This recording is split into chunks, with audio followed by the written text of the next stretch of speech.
Who's ready, Bills Mafia? It's the Bills Squad, sponsored by Gametime. Everything Buffalo Bills, every week.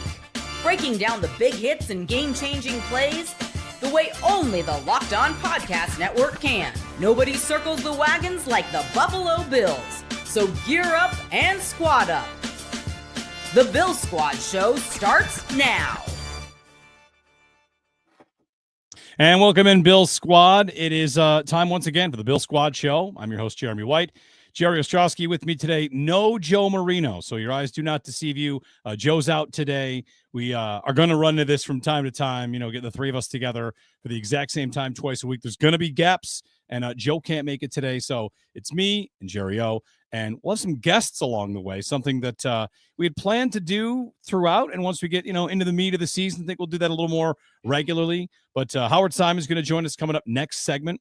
You probably know Howard. I texted Howard, Jerry. I said, how well do you know Jerry Ostrowski? And he said, very well. I was on the beat at the time. So looking forward Howard's to my man, dude. Yeah, I love Howard. Looking forward to getting you two together. So we'll do that next segment. Howard Simon joins us next segment. Joe DiBiase, who works with me in the mornings on WGR, will get his thoughts on whether or not the Bills are the team to beat in the AFC, because that's what we've posed as a question for today.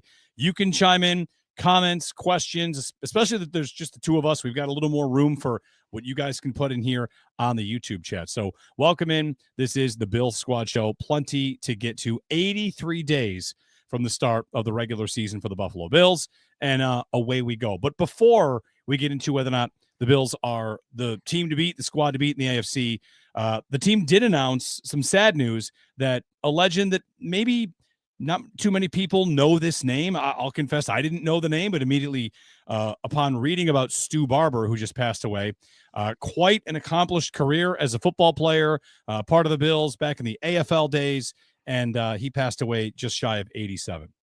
No, Stu Barber was a great player, great person for the Buffalo Bills. Obviously, I think the coolest part about Barber is this. I mean, he was a third-round pick from Penn State. He was an All-American, a two-way tackle in college in 1961. The coolest part about Barber is, people talk about me playing multiple positions up front, and that's all fine and dandy. Stu Barber comes to the Bills as a outside linebacker his first year. I believe he has like 3 interceptions, runs one back for a touchdown, has a great rookie season. And the next year they tell him, you're moving to offensive tackle.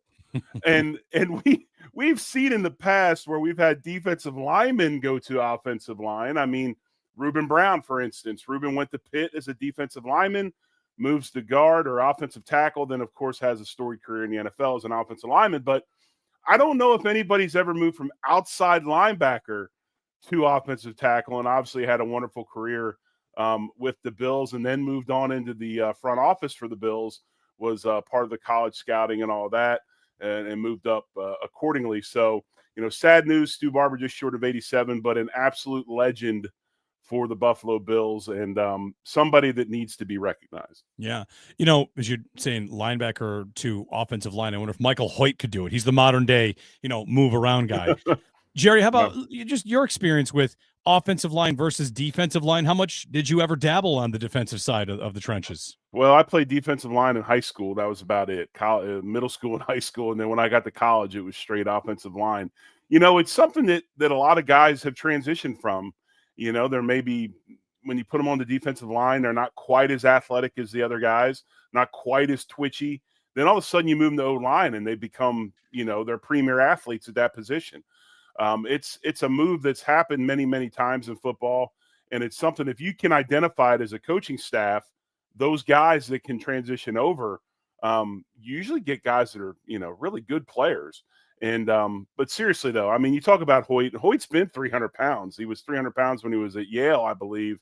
In the Ivy League, he played defensive tackle before he lost all the weight, went outside, became a defensive end, outside linebacker type player. But no, I'd never seen that before. Pretty cool stuff. But he goes from outside linebacker, ends up protecting Jack Kemp's blind side with the Bills. And then, of course, like we talked about, a fixture in the front office, went all the way up to an assistant general manager at one time. So you can chime in any questions, any comments you want to make with us here on Bill Squad. Again, if you're just like tuning in just now, Joe's out today. We're doing our best without him. The man who built the Locked On Bills channel is Yes. he's taken a day Yes. away. So thanks to those of you that are joining us and popping in. All right, so over the weekend I was asked a question just out and about. I had a fundraiser event last Thursday, met a lot of great people, and I was asked a question about the Bills that I thought I'd bring up to this show to have it as a topic, which is, are they the team to beat in the AFC? Can they get the title team to beat? They are favored to win all of their games, and that includes games against Baltimore, Kansas City, Cincinnati. So part of the context of that would be, right? Here they are favored in every game. Granted, their toughest games are at home, but are you one to think we can call them the team to beat, even though they haven't yet come out of the AFC and beaten everyone? That's been Kansas City's title pretty much for the last, 5 years. Well, I've always been a believer in this comment, and people that have watched me on YouTube or whatever else know the person I always quote, and it's always the great Ric Flair. Okay, and one of his famous quotes, and he's had many of them, is, to be the man, you got to beat the man. And while I believe the Bills have the firepower to do so, I mean, you can start really. I think before, up until maybe the last year and a half, there was always that argument of, hey, Mahomes is the best quarterback in the league. Josh is 1B, however you want to put it. I think we're finally getting to a point where you can start, after last season's performance of Josh Allen and just his willingness to stay within a structure of an offense. And then you go to the end of the season and you look at the production that offense put up, the greatest offense in Bills history. And we all know that the Bills have had some amazing offenses in their franchise's history. They had the greatest one last year, and seeing how Josh Allen's playing. And now you can start to argue that maybe Josh Allen is getting to the level where he's maybe about to surpass Patrick Mahomes. Even with all of that, the Bills still have to prove they can beat the Chiefs in the postseason. To me, it's as simple as that. And we can talk about statistics and advanced analytics and all these things. The proof is in the pudding, where the Bills have not been able to beat the Chiefs in the postseason. When they get that done, then I think we can talk about them being that team. I think they have the firepower and the ability to do it. I really like what's going on in defense. I actually talked to somebody this weekend to give me some more clarity about the defense and what they're doing over there. But no, I still think the Chiefs are the team to beat. That clarity, is that a follow-up to last week? We talked about their pressure packages and how they're trying to change things this year. We could dig deep into how they are doing that. Right. Do you feel like that is in response to the way they have looked against the Chiefs? Are the changes a bigger picture thing, or when you think about them and this person you're talking to, are they honing in on the way to win a playoff game, or the way to force more mistakes, the way to actually stop a team like Kansas City? No, I think what the Bills are doing, and if you look at just and this has to do with coaching, and if you look at the number of coaches they brought in, adding coaches to the defensive line and all of that, and bringing in new minds and fresh ideas, there really is no. While the buck stops at Bobby Babich Jr., and he's fine, he is the DC, and I know a lot of people maybe had some question marks with all of a sudden Nielsen coming in and him running the offense, him running the defensive line, and all of a sudden there's. He's teaching pressure packages. What the hell is the D coordinator doing? Bobby Babich Jr. is fine. What they have done is they're kind of going to, everybody is being assigned an area. And it just so happens that the pressure package area has been assigned to Nielsen. So the buck stops at Bobby. He's still the boss of the defense, but they've kind of, and I don't know if this is something they've done in the past, but this is something I know they're doing now. They've spread the responsibility of the game plan out, and most places do that. I mean, when I played in Buffalo, Marv, and people don't know this, Marv was very much involved in short yardage goal line. When we would put short yardage goal line in on Thursdays, Marv ran the meeting, and there were certain plays that we always had in that were Marv's favorites, and Marv was very much a part of that package. So now, at least publicly, the Bills are kind of spreading the wealth on defense. Nielsen's going to be in charge of pressure packages and all that. I wouldn't doubt if the new, cornerbacks coach is more the man guy and those types of things. So they've spread the responsibility out to where you got all these great minds in one room. Why not let everybody do what they do well? And I like that. I think that's refreshing. I think that's, people, it goes all the way down to fans. If you look at this, Jeremy, how much film's out there. I mean, you can get a subscription to NFL Pro and watch cut-ups and do all these things that nobody had access to. So a lot of people know football, and it's to me anyway refreshing that they're allowing the group to have a tremendous amount of input. Yeah, I mean, that defense, you just rattled off a bunch of names, Babbage and how he runs the defense. And there's McDermott, of course, over top of that. Like, so, you have so many different minds in there trying to find out what the answers are. And this is something that you and I and Joe have talked about last season in the postseason. When they lose to Kansas City, I got into this with Joe DiBiase today this morning on our show on WGR. Hypothetically, if this defense, the way that they've rebuilt it, falls short, I don't have any doubt that people will look at McDermott. And I do that, right? The defense falls short. You look at McDermott because, come on, it's supposed to be your defense. These other names are involved as well. And part of the question I might get to is how these losses have changed how we felt about the defense. Last year's defense was not supposed to be great. It was kind of patched together, a bit of a transition year. They get to the playoffs, and again, they keep them in the game, but they don't do enough to win the game. And I just wonder what the standard is for the defense itself, right? Mahomes to what? 23 points? If I were to tell every Bills fan, 23, that's the number. You're giving up 23 to the Chiefs. Would they agree to not be mad no matter what? The offense is up for 24. I'm going to bank on Josh Allen for 24 because, I mean, these games they lose to the Chiefs, Jerry, they're coin flips. I've never been convinced that the Bills can't beat the Chiefs. I know they haven't, but they're coin tosses, and it just feels like if I get enough coin tosses, it's going to level out. The Bills have been every bit good enough to do it outside of their first trip to the AFC Championship game. Exactly. I think if you were to say to me, any team we played in the NFL, any team that you were going to hold them to 21 to 23 points and then let the offense do what they do, I'd feel pretty good about that. With the rule changes in the NFL and the way things are going for the defenses, basically they can't do anything. Everything is geared towards the offense and having offensive success and firepower because they believe that's the marketing ploy, right? Offenses sell tickets. If you were to tell me every team walks in with a 23-point, head start or whatever, I don't know if I would feel bad about that, especially Kansas City. And I think the biggest thing, Jeremy, you brought it up, is like, what is success for this defense? This is, to me anyway, in recent history, the first year that they've really gone out of their way to pour all of these resources into one side of the ball. Most drafts are, if you've got 8 picks, you got 4 and 4, maybe 5 and 3, but the picks are spread out. A little bit of money in free agency spread on one side, same amount on the other side, and you're trying to do this, even the thing out. But this offseason, with the amount of resources in players, the draft, players in free agency, the draft, and the coaching staff that's been poured into that side of the ball, you would expect to see better results. So I'm not saying they got to go out there and shut teams out, but you've got to see, and I always use that word tangible. I want to see it. I want to feel it. You've got to see success, and I think you will see success this year on that side of the ball because I believe we finally kind of embraced the fact of we're going out and drafting all these athletes, these long athletes that can run, they're twitchy, all this stuff. Now we're kind of building the defense around what we have personnel-wise, not just we're all in on the blitz or we're all in on sitting back and playing soft. So I would expect some sort of progress there. And if I don't see progress, then I worry about it. But again, you talked about, does the buck stop with Sean McDermott?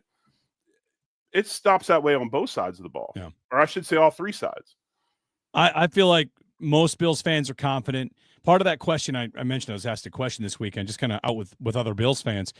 One of the other parts of the question was, what are you worried about? Like, what scares you or what worries you about the Bills? And the last couple seasons, I've got my issues with what they've done at receiver last year, much more than this year. This year they added and they kind of upgraded. But my answer is always with a healthy respect for the other teams, which maybe that's a cheat of an answer. I wouldn't say I'm worried about their interior line. I'm worried about the safeties because their defense, even in years when it's a down year for them, is still really good. They don't have years like the Bengals just had. So my concern is almost always the other teams. Kansas City, did they have a good offseason? Baltimore, they're right there with you. That game is as close as could be, and the Bills kind of escape previous matchup. They dominate the Bills. So I'm always worried about the other teams. And to the question, like, are they the team to beat in the AFC? You know, I hear what you're saying about Kansas City.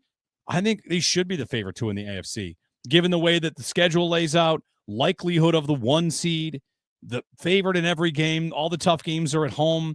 Like, it lines up in such a way. I know, you know, we might be the kind of sickos that on June 16th say it's all there for them. Right. They got a lot of games to play, but this year more than most, I'm kind of feeling like it is lined up for them to be the team to beat.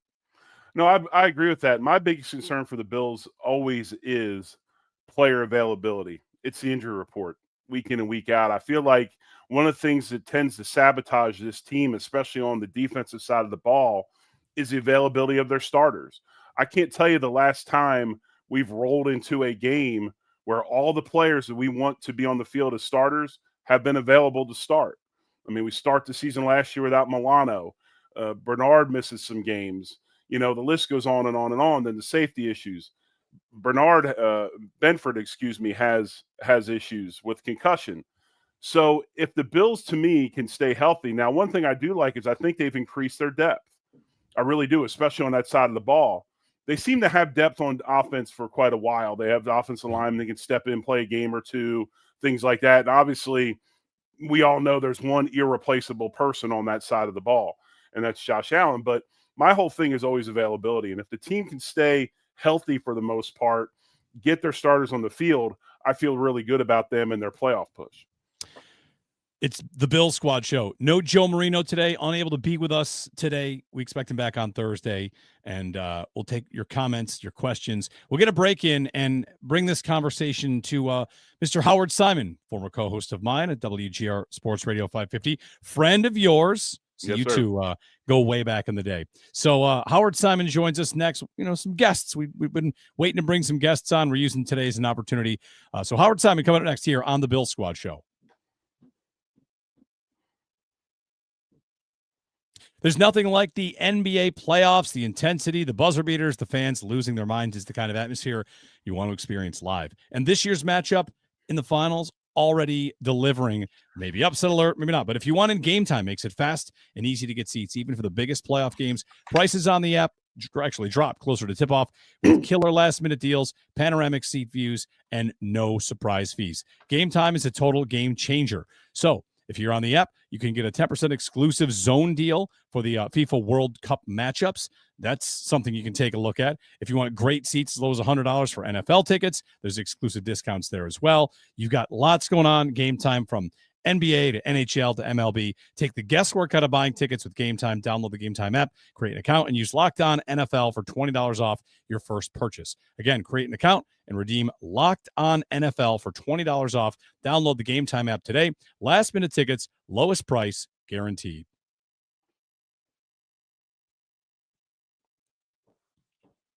Back here on the Bill Squad show, Jeremy White, Jerry Ostrowski, no Joe Marino today. Joe unable to be here with us today, so we miss him and have him back on Thursday, but gives us a little bit of a window here to bring in some guests, something we have planned to do throughout the process anyway. So, you know, future weeks, you'll have all three of us that are normally here along with guests. And today we bring in Mr. Howard Simon, who, among other things, I'm just proud of you that the link worked. You can do it, and you're here. Hello. Is this thing on? Howard, good job getting on, man. This is big time for you. I'm a little nervous. I can't fill Joe Marino's role on this show. So I now I'm a little bit intimidated by coming on the show. Yeah. Well, we do it every Monday and Thursday. I know, Howard, you're obviously an everydayer. You're watching every single episode, of course. Before we get into whether or not the Bills are the team to beat in the AFC, so take us back. Who wants to take us back to the time that Jerry's playing and you're on the beat? You're a reporter at the time? Yeah, I was covering everything for Empire. So, you know, I was at all the home games and we used to share the road games, but I saw a decent amount of him. Sometimes partially or not even clothed, but we'll save that story for another day. Right? Yeah, no, we'll skip that one. That's fine. We can skip that one. It was funny. They had that that Football Life not too long ago on Doug Flutie, and there's a picture in there where it's after the game, and I only got football pants on, and of course I'm in the shot. So I must have had like 35, 40 different text messages from friends of mine still shotting the screen of me standing there, in football pants in the locker room. So you're not the only one. I'm nationwide too. I'm nationwide. So Howard, team to beat in the AFC? What do you think? Yes or no for the Buffalo Bills? Boy, I caught your discussion. I feel like the answer should be yes, but I feel like we're just messing with the football gods if mentally we get ourselves in that place. I'm one, you know me, Jeremy. I'm not superstitious. What is it? I'm sportstitious. And but yeah, I mean, it makes sense. I know you guys were talking about your biggest concerns. Honestly, my concern is I just hope the offense doesn't fall off where it's been. I mean, let's face it, if they're going to win a Super Bowl, it's going to be on the backs of Josh Allen on the offense. So I get it. We're all going to be talking about the defense. That was what the offseason was all about. The defense is why they haven't beaten Kansas City in the playoffs. All that adds up. I just hope the offense stays right where it is at or near the top of the National Football League, because that is the bread and butter for the Bills. But yeah, the offense should still be good. Defense should be better. They should still win the division. They have a very good shot at a 1 seed. Yeah, I mean, they should be, but there's just a little voice inside my head saying, what are you doing? Don't say that. But yeah, they should be the favorite. Yes. But I ask you this, Howard, and what you talked about the offense, I think it's a great segment because we always really, really pound on the defensive side of the ball and how they got to get better. But maybe give me, other than the obvious, which is Josh isn't on the field, what is it about the offense that maybe is there something that concerns you that they wouldn't be able to match last year's level? Now, granted, last year's level was historic. Yeah. So, it's going to take a big effort for that group to do better than they did last year. Is it the James Cook distraction? Did they still not do enough at wide receiver? What are some of the areas that concern you about this offense and maybe they can't get back to where they were? Well, the good news is the line's intact, right? So I know you're, I'm sure, very happy. Look, they've been really fortunate. I heard you talking about injuries and having the healthy last 2 years. The offensive line has been pretty darn healthy and they've got everybody back. So that's good. I don't think the James Cook thing is going to be a distraction unless he literally doesn't show for the season, which I think would be a really bad move on his part. I expect him to be there for training camp. I mean, he showed up for mini camp because he said he likes his money. He would have been fined about $100,000. Yep, I expect to see him at training camp. I expect to see him for the season, play out the year, and I think, honestly, he'll be somewhere else next season. I don't think that'll be a distraction, though, in the season. So my biggest concern, beyond the whole Josh needs to stay healthy, is always the talent level of the playmakers, specifically the wide receivers and the tight ends. They're deep at running back. They've got 3 really talented running backs. That's not a problem. But I wonder, guys, are we at a point where people in New England didn't realize it until after Brady left? Hey, the skill level guys, they aren't very good, but Tom Brady made everybody look great. And I don't want that to happen with the Bills. I don't want us to think, wow, they're really super talented at wide receiver and tight end. Or is it just really Josh Allen is an outstanding quarterback and makes everybody look better? Bill Squad Show. If you're just tuning in on YouTube, Joe Marino out today. Howard jumping in for a segment to chat Bills with us. I might confess that for the first time in my entire football watching life, I got excited about a wide receiver by watching a charity basketball game. Keon Coleman went for 60 points. He's good at basketball. Right. But there's a bunch of dunks, a bunch of above the rim stuff. And man, Keon had a really bad 7 days after the season ended when the coach and the GM are talking about how they're disappointed and he's going to come back ready. And then it looks like he came back ready. His interviews on the topic seem to be mature, right on point.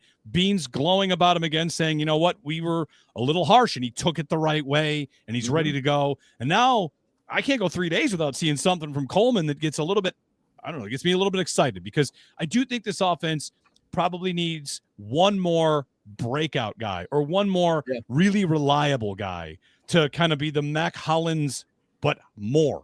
Last year, it's James Cook and Mac Hollins and Shakir.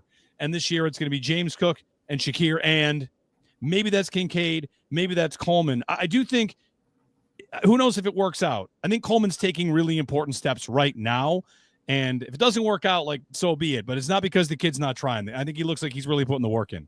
Remember, he was on the basketball team for Tom Izzo at Michigan State. Now, I know, Jeremy, it's not Syracuse and Jim Boeheim, but he was on the – I mean, he's known for football, but he So what you're saying, Howard, was he was a tough basketball player, not a whiny basketball player. Is that what you're saying? No, if you play Okay. for Izzo, you're not whining. No, yeah, I know. He was talented. Anyway, but yeah, I think, look, I know this will go back to the whole Diggs discussion. I'm always in favor of having a wide receiver or even a tight end, which is harder to find, but a guy who scares the living daylights out of the other team. I would love a guy, an Andre Reed. I'm trying to go back to Jerry's time. Eric Moulds. I would like a guy that a defensive coordinator, when he starts to sit down and prepare to face the Bills in their next game, is going, oh my God, how the heck are we going to stop this guy? And it's not Josh Allen. Like, I like that guy. He's not on the roster. That doesn't mean they don't have talented guys who can make plays. They just don't have someone who can single-handedly scare the other defense. But there's three guys. Shakir's trending up for sure. Coleman has to live up to what they think he can and should be. Kincaid has to look like he did in his rookie year, and I would like to see Dawson Knox reemerge in this offense. Since Kincaid's been drafted, Dawson Knox has not been the same tight end. Those three guys, I always thought Samuel was going to do more than he did, fellas. He got better as the season went on, but those three guys really need to come through this year. The thing real quick about this charity basketball game and Coleman that fires me up, if you're scoring 60 in a charity basketball game, you are an uber competitive dude. I mean, This is a competitive guy. And I think that Keon has had an epiphany this offseason. And we talked about it on last week's show, to where he heard the outside voices about he can't separate. He's not fast enough. He needs to be more fluid. And so he does all these things, maybe loses some weight, not as big. And it takes away, it took away trying to do this and appease the masses. It took away from what makes him great. He is a big physical athlete. Just because you can't run a 4.25 or a 4.3 does not mean you're not a great athlete. Keon is a great athlete, and I think he's going back to being he's embracing the fact that he can be a bully type receiver. And I'm all for it. And I hope we see it this season out of him. I'm excited about Coleman. I really am. I think he took the criticism well. He's worked in the offseason. He set himself up for a really good second year in the league. And we certainly think Allen will give him every opportunity, don't we? Right.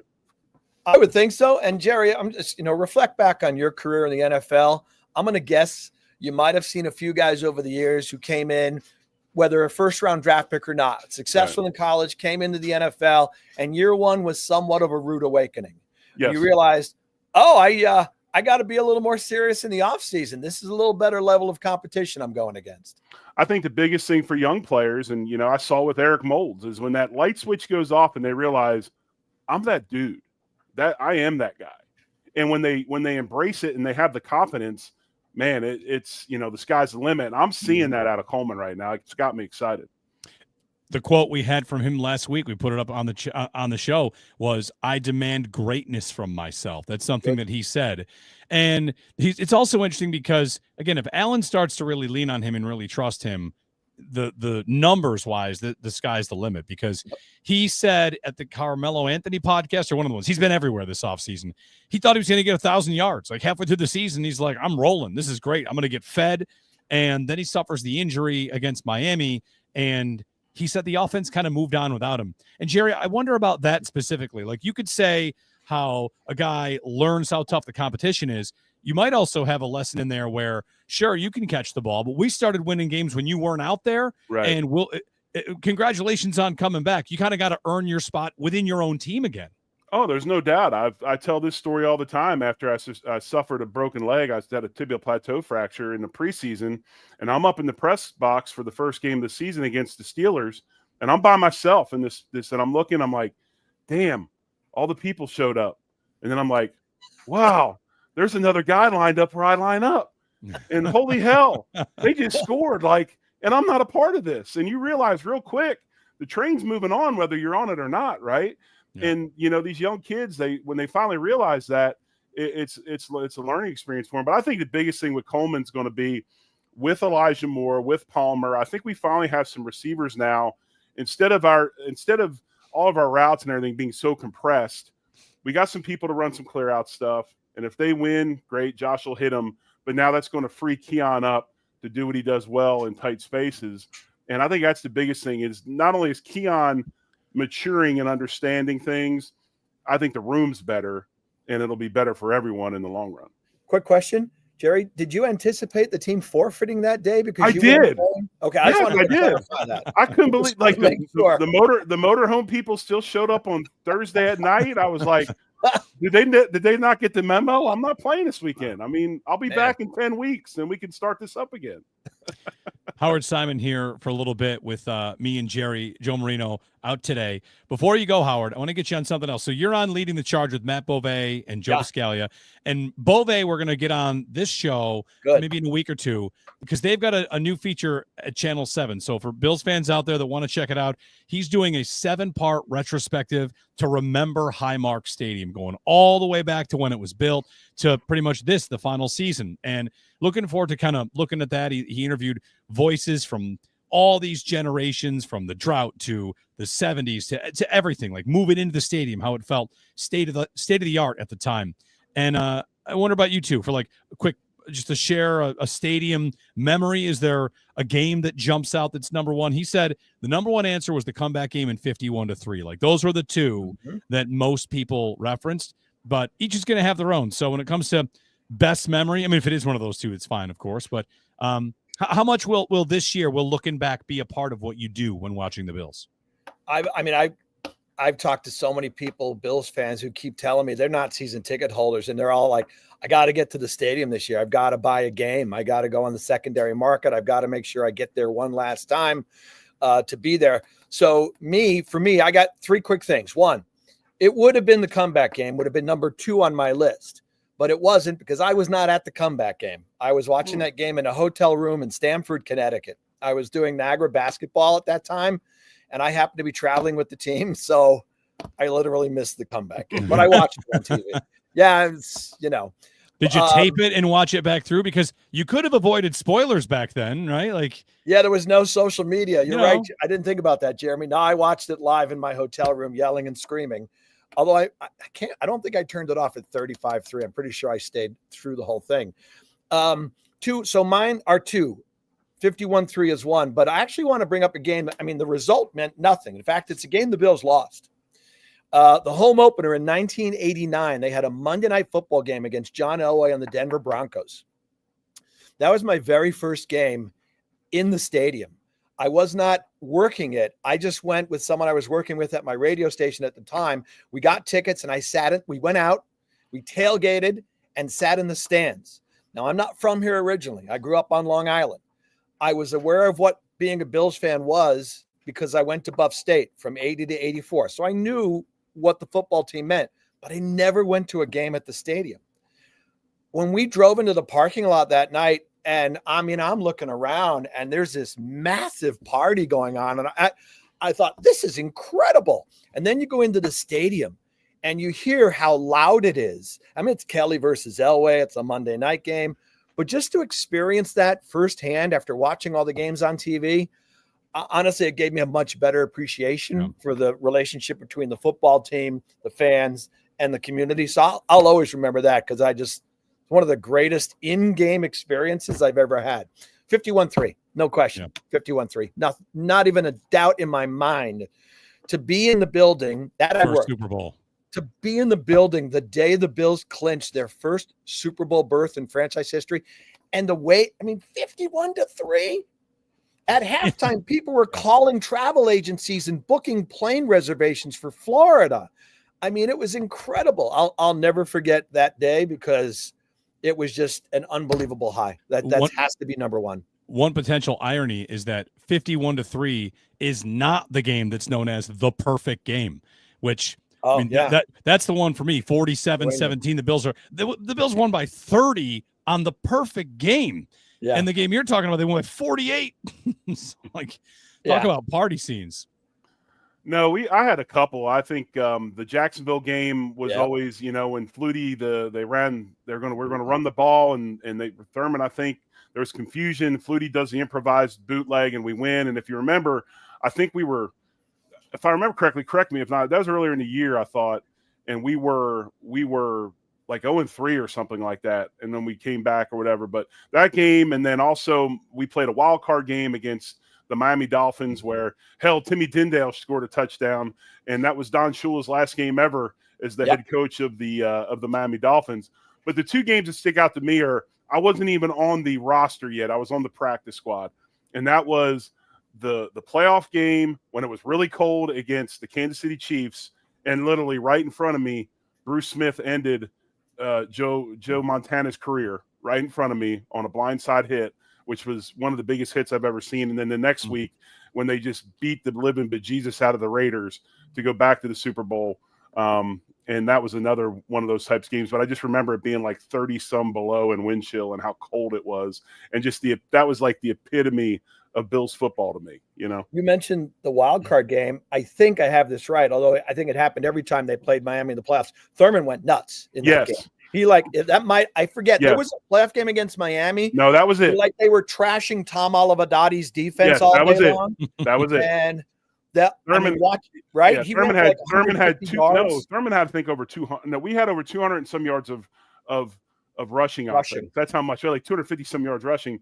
Thurman had well over 100. That's why Timmy Tyndale ended up scoring, because Thurman was tired from running into the end zone. They put the other guys in, and then Timmy scored. So yeah, that was just an absolute butt whip, that game, and to be a part of it was pretty awesome. Thurman's beloved for so many reasons, but honestly, I think, remember, back then it wasn't Bills New England. Miami was the team every Bills fan despised. And one of the reasons I think why Bills fans love him so much, he had so many big games against the Dolphins, and he crushed them in the playoffs. Yes, he did. He Howard, took their soul. Thank you so much. We'll do it again. You know, we know we can get you here as a guest, and we'll have you on with Joe as well. Joe Marino out today. We have the confidence that Howard can, technology-wise, get on the show. That's why this was a test. Yeah, it's a big test, this one. I got to tell you, I'm a little disappointed in the lack of faith. I know where Jeremy's comes from. He's seen it before many times. So anytime, guys. It's always nice to see. Love you, Mr. White. Miss you, buddy. Jerry O, anytime you need anything, thank you very much for everything you did when I was covering you. Thank you. Great to see you, bud. Thanks, anytime, Howard. Guys. All right, bye now. Howard Simon jumping in for a little guest spot. We'll get a break in and move things along on the guest train. It is Bill's Squad Show, doing some stadium memories. It feels about right. You know, we'll talk to Matt Bove next week maybe to talk about this series he's doing. He's reached out to so many former players. It is the final year of Highmark, and a lot of, you know, this time of year will be about talking about memories in that stadium. So we roll on here in a moment on the Bill Squad Show.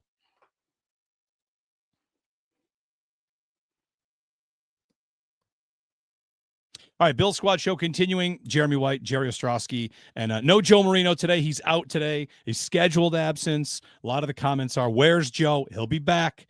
So Joe will be back with us on Thursday, we hope, and out today. So we roll on your comments, your questions. I'm noticing in the comments thread, with good reason, people miss Joe, and it's impossible to fill in for Joe. So, you know, we look forward to getting him back soon.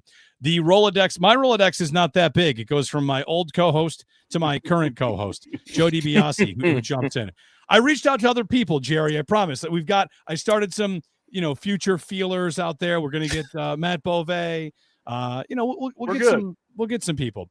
But I wanted to get Joe in here because as we start to do like the stadium memories, Joe is a drought era Bills fan where the best moments in your stadium life are, hey, we got a night game once. And it resulted in a deflating field goal at the end by Dallas. That was our night game experience growing up in the stadium. So, yeah, it's going to be, I mean, a lot of it's going to be heartbreak. Like, the Stevie Johnson drop against Pittsburgh, not to bring up like old wounds, but that's a lot of it. But the week 3 game against New England in 2011 is going to stick out for a lot of fans of my age group because beating Brady in that stadium, think of in that moment, I don't know playoffs. I don't know. And none of my friends do either.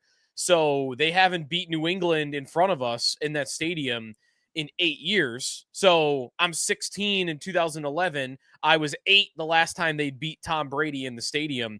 And in the fashion they did it with Fred down to the 1 yard line at the end. You know, there's way better games and way better moments in the last 5 years since Josh Allen has been the quarterback and way better in the 90s. But that's always a day that will be fondly remembered, I think, for fans of my generation. Well, Joe, I'll give you this little stat. One of us on this screen played in the last playoff game before the 17-year drought, and he's going to be 55 years old next week, so or next month. So if that shows you anything, yeah, crazy. Jerry, I wonder, like, one of the things about the history of the stadium, that drought, now that we're out of it, we can kind of look back on it like, man, I made the comment today to Matt Bove. They're going to do that retrospective series, that the drought, it almost feels like, I mean, it wasn't necessary, but it was important for the fans because, man, did it ever forge everybody together. And the Bills were able to show that they have a fan base that is, unrivaled by very many out there. And I wonder if athletes, sometimes when you're on a team that's not having a good year, you can get even a little bit more inspired by people in the stands. No, there's no doubt. And I think that's the biggest thing about being a fan. Fans, franchises that suffer adversity and fan bases that suffer adversity and stick through it, and they're together. And when you come out on the other end and you're successful, it's that much more meaningful. And I keep going back to the Oklahoma City Thunder because that's where I live. I live in Tulsa, Oklahoma.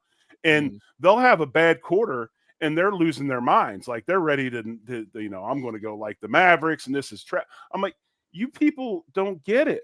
You have to live through adversity. You have it easy. You went out and got somebody else's franchise, didn't have to do anything for it other than write a check. And you've had Durant, Harden, and others.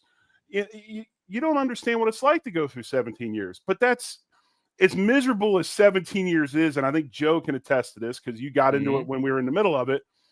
When you come out on the other side and you have success, you kind of put your chest out a little bit.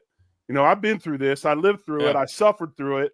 And now we're reaping the benefits together. And I think that's a huge thing. Yeah, and when you get that one crowning moment of, okay, you finally arrived, even like the drought ending in 2017 is not, okay, they finally arrived. It was just the drought is over because I think nobody thought that team specifically was going to win anything meaningful, but the feeling of that moment when Tyler Boyd walks into the end zone and they go to the playoffs was like they won the Super Bowl. And of course, it's not them winning the Super Bowl, but the feeling you had in that moment was not because they made the playoffs. It was because, holy cow, our 17 years is finally over. And real quick, to me, the coolest thing of that was the joy and just the pride that the fan base had was summed up in one scene. And it was Kyle Williams in that locker room. I mean, that to me was, you talk about two things that went together, and that reaction of Kyle Williams finally getting into the playoffs just kind of summed up the Bills, the Mafia, and everybody in general. That I'll never forget that scene. It's still one of the coolest things I've ever seen. We're so lucky to have gotten that video. Jared, it sounds like you're getting like choked up talking about it. And I can feel that because, they're watching it and there's a catch. And you don't have to, I'm going to get like choked up. You don't have to see what's on the screen. You can see Kyle Williams react to the catch being made. Right. And then when it's clear, wait, he's going to go. Like his eyes get big and you feel like in that moment, everybody experiencing that was thinking, oh my God, they're going to do it. It's going to end. It's going to end right here. Right. And then of course, in typical, Bills fans fashion, didn't we watch like the last 13, 12, 15, what was there 30 seconds left in that game? Like, Think about it. Think about if Joe Thomas could have had that one experience that Kyle Williams had. Yeah. And then you think about, for some people, the experience is going back to the Super Bowl again or winning it again. And this guy put his entire life into this thing for one playoff game. And it's just amazing. Yeah. Amazing. Renaissance Man writes in, when you see Kyle hug his boys, I think everyone lost it. Well, because when you mentioned you can watch his face in slow motion where his eyes like kind of open up and then his whole face expresses like, oh, that's when Boyd's running into the end zone. And then what is the first thing he does when he realizes he's crossed the goal line is he goes to grab his kids. Which is an incredible moment. And listen, that's why that you don't get that moment if you don't go through it all. Like you mentioned the Thunder fans. If you're, I don't want to say a spoiled fan base, but if you only know winning, like maybe this is the Golden Knights in Vegas. Oh no, I was just going to say that. The only thing worse than that is the Golden Knights. Yes, go ahead. Right, but in those, you might have you might have a, oh, we made the playoffs moment, or, just a win against New England, right? Because it's been so long, and that will feel bigger than it is, but it's because of all the heartbreak that you've gone through. Whereas if all you know is all the winning, it might feel like this is maybe starting to happen to us a little bit. It feels like anything short of just winning at all isn't satisfying our feeling of it. Yeah. AJ writes in, I got teary-eyed every time thinking and watching Kyle and his kids after the drought ends. And I got this with JJ Spawn winning the US Open. And that's one spot where the stadium, you might not even think right now, like, sure, the stadium's going to close. And then you're there for a game in December, and you're going to remember that you were there with your dad or with your kids or with your mom and the people you shared that stadium with, your neighbors, your longtime friends, the people you sit next to now that after this season, it's going to be gone. Like, so sure, it's a stadium and there's going to be another one, but it was, it's this petri dish of memories and everything that comes with being a fan. It's the place that we all go to. And I can remember my first game. My first game was when Nate Clements knocked Tom Brady's helmet off and nearly killed him with that one shoulder to the chest, right? Yes. Like, I mean, so we all had these incredible memories, and what one more year, and what better way to end it all, the stadium with a 1 seed in the AFC Championship game, which kind of gets us to, we never got to this, Joe. We're too busy on the stadium. Are the Bills the team to beat in the AFC? I think if I could cheat on the question a little bit, I feel like they might be the best team in the AFC, and I might not want to call them the team to beat in the AFC. I think right now, sitting here today, I would have to really find something nitpicky to decide between Baltimore and Buffalo, who I think the best teams in the AFC are. I think they are right neck and neck as the top two, but team to beat just feels like it has to be the Chiefs because somebody just has to do it. Even last year, I still felt like even into the Super Bowl, and of course this would have felt more confirmed as the Super Bowl was ongoing, that the Chiefs were not the best team in the AFC, that you had a season of breaks that went their way and not to say defense doesn't count, but a very strong defense and a more mediocre offense for 90% of the year, that I just didn't feel they were as good as Baltimore or the Bills were. There were the factors why they beat the Bills, and they have always played their best against them in the playoffs. But I think if you look at the rosters and stack them up, I would go Bills and I would go Ravens. I don't see much of a weakness on either. We can get into whether we think the Bills don't have that premier weapon on offense and whether that even matters if they don't have it, which last year it didn't seem to. The Ravens, you could pick their roster apart. You can look at their pass rush and wonder if they have enough back there. But when I look at Kansas City, I just have a couple more of those. And that could be their weapons group. That could be their offensive line acquisitions this year. I thought they really struggled at that last season. They trade away one of their best linemen. They bring in a guy from San Francisco that sometimes you read good things. I feel like I've read a lot of negative things about him as well. It's a rookie that might have to count on in Simmons. So that's my reason for why I wouldn't say they're the best team. But until somebody finally beats them in the playoffs, I feel like they have to be labeled as the team to beat. I think the biggest thing is with Kansas City anyway, is if you look at teams like this that are successful, it's not just the quarterback, it's the head coach as well. And you've got that kind of a special bond between that main player on your team, which is your quarterback, and then your head coach. I think the biggest thing with the Chiefs is Andy Reid. I know Patrick Mahomes is amazing, but you can take a lot of the quarterbacks in that system. And while Mahomes is great, and is the best quarterback in the league, I think we kind of gloss over Andy Reid a little bit too much. I've seen, I watched, being from Philadelphia and a young kid, I watched a lot of Andy Reid football. And he's been trying to find Patrick Mahomes since he's been in Philadelphia. Tried to do it with Donovan McNabb, and McNabb had success.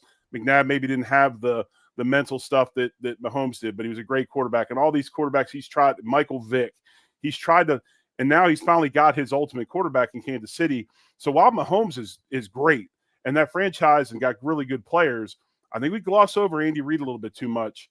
He's a big time difference maker for that franchise. They also, Jerry, to that point, have the perfect scenario where the defensive coordinator doesn't want to leave. Right. Spagnuolo, right? Right. Like, Spagnuolo has done the head coach thing, didn't work out. Now he's just like, no, I'll just stay here and do this all the time. Right. Exactly. And it's almost like there's two teams within a team. Yeah. And you've got mean, hell, you've got a head coach, a former NFL head coach. You know, you got head coaching experience all over the place. But yeah, and I think that's one thing that Kansas City did. And that's a great point, Jeremy, that you brought up. I think it's one thing that they've done better than us is when the offense is down and they're having offensive line issues and injuries and maybe not what they were, the defense has really stepped up and played at a high level to get them through. And that's the thing over the last couple of years anyway that I think has been very impressive about Kansas City. Their defense has pulled them along maybe more than their offense. Joe, thanks for jumping in. You can find Sneaky Joe, among other places, Locked On Sabres. So yes, that's always Sabre. fun. Speaking of droughts. Joe's well practiced droughters. Yeah. Well, Locked On Sabres for Joe, and you can also hear him with me in the mornings on WGR. Thanks, Joe. Yeah, thanks, guys. All right. Appreciate Joe. Joe DiBiase there is where, get a couple of guests in. This is good. This is good because, Joe Marino will be back, and this is my first time kind of running it, giving people a link, come in mid-show, pop them up. I feel like we're doing all right here. So doing very good. Yeah, doing all right. When we get back, I've got one quick thing on the Dolphins that's an unintentionally funny quote. And we have one commenter, a question about the defensive line for you, Jerry. So we'll tackle those two things before we get out of here. This is the Bill Squad Show.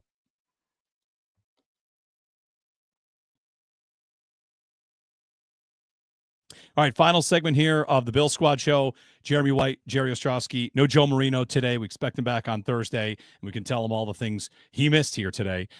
Before we get to the comment I want to bring to you that someone wrote in, I'm going to give everyone else a chance to pipe in some comments. Any questions you want here to close out the show, fire them off, and we'll get to as many as we can. But before that, I saw an interesting quote from a member of the Miami Dolphins, Bradley Chubb. So Chubb missed the year last year. Yes. And was unable to play. He was a first-round pick they spent to try and get an edge rusher. He tore his ACL, missed. So that trade looks obviously very bad just because he's not been available. And there's been a lot of chatter about the Dolphins this year, Jerry, that the culture has changed. I saw Tua say it. And when I saw all this about the culture changing, I thought, that's odd. They didn't change coaches. They didn't change GM. Who did they get rid of? They haven't yet traded Jalen Ramsey. Like, what's the really big move that would mean their culture has changed? And Bradley Chubb said this about last year. Last year, we were lying, honestly. We felt it. We put our toe in the water, but we didn't dive all the way in. We weren't making the effort to go the extra mile. And I would say that this year, we are doing that. Now, he might be right, but I just find it a little bit unintentionally funny to say, oh, the culture changed. Last year we were lying. This year we mean it. That's the Miami Dolphins right now. I think it's about one of the most ridiculous comments I've seen. And honestly, he's just put the bullseye right back upon his head coach. If you're talking about it, and then you got players coming out and said, yeah, we tried to do it, but we didn't do it. That tells me maybe there's a lack of respect for their head coach in that locker room. Because if you respect your head coach, you respect the guys on your team, you're going to do what you have to do, which is not dip your toe in. It's, completely submerge yourself and do what you need to do to be a better franchise. So, but that to me anyway, it's the crapshoot. That's why I think McDermott does such a good job with vetting players as far as what are they like, or what is their locker room leadership like? Are they good dudes? Are they hard workers? And I think it's, you'll never see the Bills go out and make a reach that would greatly affect the culture of the team. Does that make sense? Yeah. They feel like they're strong enough. You'll never see the Bills say, he's a little bit of a character risk, but we'll bring him in because, man, he can get after the passer. I don't see that in Miami. I see them taking a lot of malcontents, a lot of dudes that have been very, very vocal in the press. And, when you have things like that, it's hard to rein your football team in, so to speak. Doesn't shock me what Chubb said. I think, the bullseye's been, dead upon the head coach down there and will continue to be on them until they have the success that they think they should have. But a lot of it has to do with who are you bringing into this room and what sort of leadership and energy. Is it positive? Is it negative? I think they bring a little bit more negative in there than they do positive. Bill Squad Show here. Comment from Trent. Who do you have the most faith in to be an impact starter on the defensive line? Dwayne Carter, TJ Sanders, Deion Walker, or Landon Jackson? I'm going to go with two of the four. as far as starters go, I think TJ Sanders, the sky's the limit. I think his big part of between game 1 and game 17 will be huge. If he stays healthy, he continues to play, he's going to learn quickly. I think he's got the skill set. Jackson's another one of those guys. I think Jackson is going to be really, really good for us. I think Jackson is the guy that they wanted Epinesa to be, and maybe Epinesa just couldn't quite do. If you look at Jackson's strengths, the way he plays, the motor, the be able to compress the pocket in the pass rush, all those different things, I think Jackson is maybe that guy that they wanted Epinesa to be, and he hasn't quite lived up to that role. The biggest question mark there, and I know you're talking about starters. I think Sanders is that guy. Jackson can start if Bosa has injuries or whatever. Walker's still on the mend. But I think the biggest question mark, and it's funny because I'm going to talk about this at some point this offseason, is Carter. Is Carter the guy that's the glue dude inside for the Bills? When I say glue dude, I mean, is he going to start? I don't think so. But Can he play 3 technique and nose and give you very, very good reps and give you solid depth and solid play when you're trying to give guys rest? Take us through Dwayne Carter, his first year in your eyes, because it feels like at the start of the season, everyone was really impressed and there was a lot to like. And then it just drifted. And by the time you get to the end of the season, he's inactive. I think Carter was a big motor guy in Duke, and it's hard to be a one-trick pony in the NFL. And the reason why is you can get away with it for a bit, but there's a lot of tape out there, and you're going to get studied. And guys are going to know what they can and can't do against you in the pass rush or run plays, and all those things. So you get learned up on, and then all of a sudden you've got to come up with a second pitch, even a third pitch to have success against these major league batters, right? I'm using an analogy, but I think I know. You know where I'm going here, right? I mean, I might be able to beat, Connor McGovern with a quick jump swim one time, but when he sees it on film and he plays for it, now I've got to come up with a second and third move. And I think that was the thing with Carter. You got that, and then you got the aspect of a college rookie coming in and playing a season that is twice as long as what he's used to. That can affect him sometimes. But I think Carter is going to be a key for that group up front. Bill Squad Show, a couple things to get to here before we're all finished up here. 83 days till the season begins. It's about a month and a week until training camp. I think Wednesday the 23rd. We have not yet seen an official calendar from the Bills, but the CBA dictates when training camp starts, and we're about 5 weeks out. So it's going to come up quick on us. And when we get to training camp, one more name on that list here. Your thoughts on Deon Walker? You say he's still on the mend. Like what should Bills fans be keeping their ears open when it comes to Deon Walker, their 4th-round pick, who had a back injury, was maybe a little bit of a polarizing prospect, was on Joe's list of do not draft because of the injury history.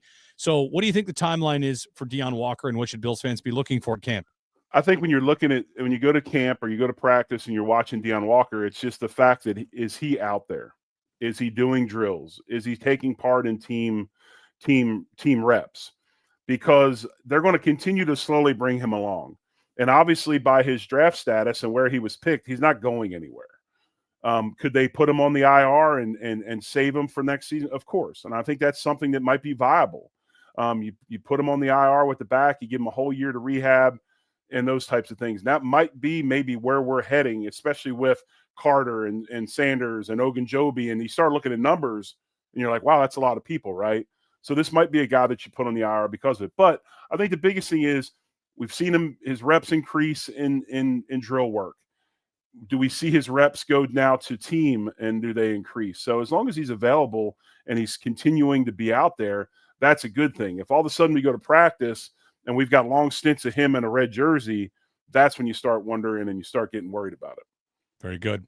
One last comment from John. Where's Joe? Not here today. Back Thursday. I feel like you got to keep saying that. We're live on YouTube. Maybe you pop us on, you join in live. You're like, where'd it go? Unable to join us today. He'll be back with us on Thursday. So that wraps it for us. More stadium memories on the docket in the future. Again, Matt Bove, he's got that series coming up on Channel 7, WKBW. Sure, those of you that are out-of-towners can watch it online, and we'll watch all these great stories, all these great memories. So we'll talk to Matt Bove about that next week probably. Jerry, it's been a pleasure. We'll chat again later this week. We'll bring Joe back in, and we'll say goodbye for the meantime. Go Bills. Much love. Go Bills.